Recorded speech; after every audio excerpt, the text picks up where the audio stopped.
অনেক দিন আগের কথা, এক শান্ত ও সুন্দর গ্রামে দুই ভাই বাস করত। বড় ভাইয়ের নাম ছিল রাজেহ। সে ছিল অনেক ধন সম্পদের মালিক। তবে শুধু ধনীই নয়, সেই ছিল খুব দয়ালু এবং বুদ্ধিমান। গরিব দুঃখীদের সে সব সময় সাহায্য করত এবং গ্রামের মানুষের মধ্যে কোনো ঝগড়া বিবাদ হলে নিজের বুদ্ধি দিয়ে তা মিটিয়ে দিত। সবাই তাকে খুব ভালোবাসত এবং সম্মান করত। অন্যদিকে ছোট ভাইটির অবস্থা ছিল ঠিক তার উল্টো। সে ছিল খুব গরিব, আর তার মনে ছিল অনেক হিংসা। বড় ভাইয়ের ধন সম্পদ ও সম্মান দেখে সে সব সময় জ্বলে পুড়ে যেত। তার একটাই স্বপ্ন ছিল, কিভাবে সে তার ভাইয়ের চেয়েও বেশি ধনী এবং জ্ঞানী হতে পারবে। একদিন রাতে হিংসুক ছোট ভাইটি ঘুমের মধ্যে এক অদ্ভুত স্বপ্ন দেখল। সে দেখল এক গুহার ভেতরে একটি জাদুর চেরাগ রাখা আছে। স্বপ্ন দেখে তার ঘুম ভেঙে গেল এবং সে সত্যি সত্যি সেই গুহার দিকে রওনা দিল। গুহায় পৌঁছে সে যখন চেরাগটি ঘষা দিল, তখন ভেতর থেকে এক বিশাল দৈত্য বেরিয়ে এলো। দৈত্যটি তাকে বলল, কি হুকুম আমার মনিব, আপনার দাস আপনার সেবায় হাজির। আপনি যা চাইবেন তাই পাবেন। হিংসুক ভাইটি এক মুহূর্ত দেরি না করে বলল, আমি আমার ভাইয়ের সমান জ্ঞানী ও ধনী হতে চাই। দৈত্যটি উত্তরে বলল, আপনার ইচ্ছা পূরণ করা আমার দায়িত্ব। তবে এর জন্য আপনাকে একটি বিশেষ গাছের কাছে যেতে হবে। সেই গাছটির নাম ইচ্ছা পূরণের গাছ, যা এক দূরের দেশে অবস্থিত। ওই গাছের কাছে গিয়ে আপনি যা চাইবেন তাই পাবেন। পরদিন সকালেই হিংসুক ভাইটি তার সামান্য জিনিসপত্র গুছিয়ে সেই ইচ্ছা পূরণের গাছের খোঁজে বেরিয়ে পড়ল। সে দ্রুত হাঁটতে লাগল, যেন বাতাসের সঙ্গে পাল্লা দিয়ে দৌড়াচ্ছে। তার একটাই চিন্তা, কত তাড়াতাড়ি সে সেই গাছের কাছে পৌঁছতে পারবে। যেতে যেতে পথের মধ্যে তার সাথে এক শেয়ালের দেখা হলো। শেয়ালটি তাকে জিজ্ঞেস করল, ভাই, তুমি এত তাড়াহুড়ো করে কোথায় যাচ্ছ? হিংসুক লোকটি উত্তর দিল, আমি ইচ্ছা পূরণের গাছের খোঁজে যাচ্ছি। সেই গাছ সব প্রশ্নের উত্তর দিতে পারে। শেয়ালটি তখন দুঃখ করে বলল, ভাই, তুমি যদি সেই গাছের কাছে যাও, তাহলে দয়া করে আমার হয়ে একটি প্রশ্ন করবে। আমি অনেক শিকার করি, ভালো ভালো খাবার খাই, কিন্তু তবুও আমার শরীর দিন দিন এমন শুকিয়ে যাচ্ছে কেন? হিংসুক লোকটি রাজি হয়ে বলল, ঠিক আছে, আমি তোমার কথা গাছকে জিজ্ঞেস করব। সেখান থেকে সে আবার চলতে শুরু করল। হাঁটতে হাঁটতে সে এক পাহাড়ের চূড়া থেকে উপত্যকায় নামল এবং একসময় এক বিশাল ফলের বাগানের কাছে এসে পৌঁছল। বাগানের মালিক বাগানের বেড়া ঠিক করছিল। সে হিংসুক লোকটিকে সালাম জানালো এবং তার পরিচয় জানতে চাইল। হিংসুক লোকটি তাকে ইচ্ছা পূরণের গাছের কাছে যাওয়ার কথা বলল। বাগানের মালিক তখন তাকে অনুরোধ করে বলল, ভাই, তুমি কি আমার হয়ে গাছটিকে একটি প্রশ্ন করতে পারবে? আমি দিনরাত কঠোর পরিশ্রম করে এই বাগানের যত্ন নিই, কিন্তু আমার বাগানের গাছগুলো সবসময় দুর্বল থাকে আর ফলও খুব কম হয়। এর কারণ কি? হিংসুক লোকটি এবারও রাজি হয়ে বলল, অবশ্যই, আমি তোমার প্রশ্নটি গাছকে জিজ্ঞেস করব। সেখান থেকে বিদায় নিয়ে সে আবার নিজের পথে এগিয়ে চলল।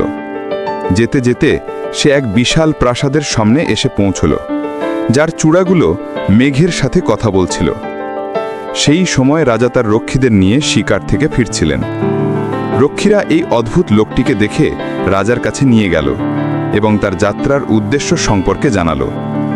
রাজা তখন তাকে বললেন, তুমি যদি ইচ্ছা পূরণের গাছের কাছে যাও, তবে আমার হয়ে একটি প্রশ্ন করবে? হিংসুক লোকটি শ্রদ্ধার সাথে বলল, মহারাজ, আপনার জন্য আমি অবশ্যই এই উপকার করতে পারি। রাজা বললেন, আমি এই রাজ্যের রাজা, আমার অনেক সৈন্য সামন্ত, বিশাল রাজত্ব, কিন্তু প্রজারা আমাকে তেমন সম্মান করে না যতটা তারা অন্য রাজাদের করে। এর কারণ কি? হিংসুক লোকটি বলল, আমি আপনার প্রশ্নের উত্তর অবশ্যই নিয়ে আসব। এরপর সে আবার চলতে লাগল। সূর্য যখন প্রায় ডুবে যাচ্ছিল, তখন সে এক বিশাল ন্যাড়া পাহাড়ের চূড়ায় পৌঁছল। সেখানে সে দেখল একটিমাত্র গাছ একাকী দাঁড়িয়ে আছে। সে বুঝতে পারল এটাই সেই ইচ্ছা পূরণের গাছ। সে ক্লান্ত শরীরে গাছের নিচে গিয়ে বসল এবং তার যাত্রার সব কথা গাছটিকে বলল।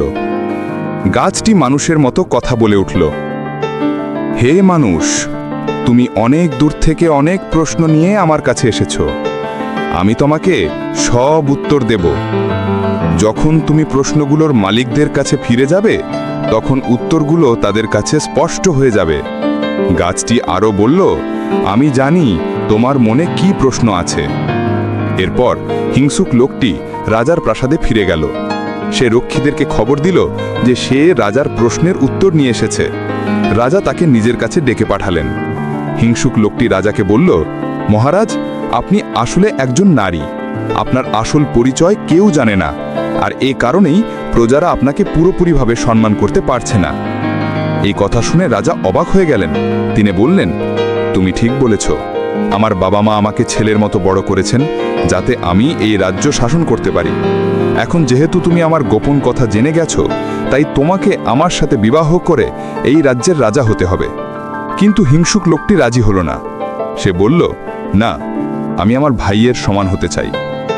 এরপর সে সেই বাগানের মালিকের কাছে গেল। মালিক তাকে অধীর আগ্রহে অপেক্ষা করতে দেখে জিজ্ঞেস করল, ভাই, আমার প্রশ্নের উত্তর কি পেয়েছ? হিংসুক লোকটি বলল, হ্যাঁ, আমি উত্তর পেয়েছি। তোমার বাগানের একটি জলিফা গাছের নিচে এক বিশাল গুপ্তধন লুকানো আছে, যার কারণে গাছগুলো ঠিকমতো বেড়ে উঠতে পারছে না। ওই গুপ্তধন সরিয়ে ফেললেই তোমার বাগান আবার ফলে ফুলে ভরে উঠবে।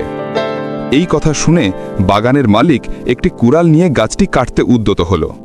গুপ্তধন বের করার পর সে হিংসুক লোকটিকে বলল, ভাই, তুমি আমার এত বড় উপকার করলে।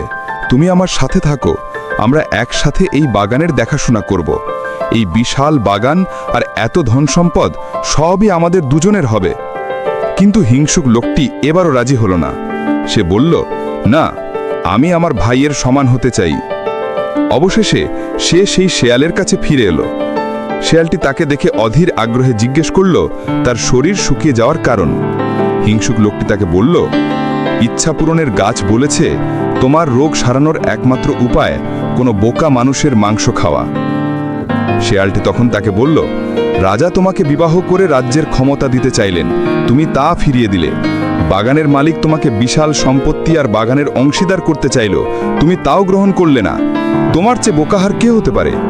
আমি সারা পৃথিবী ঘুরেও তোমার মতো এমন বোকা মানুষ খুঁজে পাব না। এই কথা বলেই ক্ষুধার্ত শেয়ালটি হিংসুক লোকটির ওপর ঝাঁপিয়ে পড়ল এবং তাকে খেয়ে ফেলল।